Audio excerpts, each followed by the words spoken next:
ईशानां जगतोऽस्य वेङ्कटपतेर् विष्णो परां प्रेयसी तद्वक्षस्थलनित्यवासरसिकाम् तक्षान्ति संवर्धिनीम् पद्मालङ्कृतपाणिपल्लवयुगाम् पद्मासनस्ताम् श्रियम् वात्सल्यादिगुणोज्ज्वलाम् भगवतीम् वन्दे जगन्मातरम्।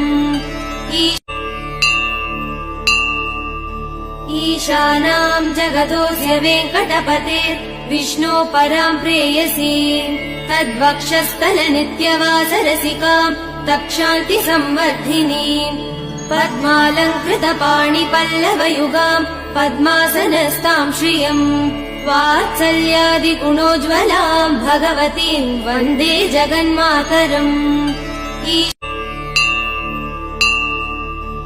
ईशानां